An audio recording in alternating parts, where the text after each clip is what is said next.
Crochet ചെയ്യാം. ഒരു subscriber suggest ചെയ്ത കളർ കോമ്പിനേഷനാണ്. വേറെയും ഒരുപാട് കളർ കോമ്പിനേഷൻസ് പറഞ്ഞിട്ടുണ്ട്.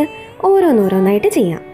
സത്യം പറഞ്ഞാൽ ഇങ്ങനൊരു സജഷൻ ചോദിക്കുമ്പോൾ ഇത്രയും റെസ്പോൺസ് കിട്ടുമെന്ന് ഞാനും പ്രതീക്ഷിച്ചില്ല. ഇന്നത്തെ ക്രോഷ്യയും ഒരു പരീക്ഷണമാണ്. ഒരു വുഡൻ ബീഡാണ് ഇന്നത്തെ എൻ്റെ ഇര. വുഡൻ ബീഡിനെ കുഞ്ഞൻ സീഡ് ബീഡ്സ് കൊണ്ട് അലങ്കരിച്ചെടുക്കുക എന്നുള്ളതായിരുന്നു എൻ്റെ ഉദ്ദേശം. അതും ക്രോഷ്യ ചെയ്തിട്ട്. ആദ്യത്തെ പരീക്ഷണം ആയതുകൊണ്ടാണോ എന്നറിയില്ല, ഞാൻ ഉദ്ദേശിച്ച പെർഫെക്ഷൻ കിട്ടിയില്ല. ക്രോഷ്യ ചെയ്യുന്നതിന് പകരം നൂലിൽ മുത്ത് കോർത്ത് ചുറ്റിയെടുക്കുന്നതായിരുന്നു ഭംഗിയെന്ന് പിന്നീട് എനിക്ക് തോന്നി. സമയക്കുറവ് കാരണം ഇത് തന്നെ മതിയെന്ന് തീരുമാനിച്ചു. പിന്നെ ഒറ്റ കളറിൽ ക്രോഷ്യ ചെയ്തെടുത്ത ബ്രേസ്ലെറ്റ്. ഇത് പെർഫെക്റ്റ് ആയിരുന്നു കേട്ടോ. ഇനി ക്രോഷ്യ ചെയ്തെടുത്ത മുത്തും ബ്രേസ്ലെറ്റും കൂടി ജോയിൻ ചെയ്യാം.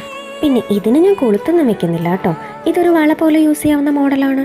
ത്രെഡിലാണ് കോർത്തെടുത്തതെങ്കിലും ഇത് കുറച്ച് സ്ട്രെച്ചബിൾ ആണ്. നല്ല കളർ കോമ്പിനേഷനാണ്. സജസ്റ്റ് ചെയ്ത ആൾക്ക് ഒരുപാട് നന്ദി.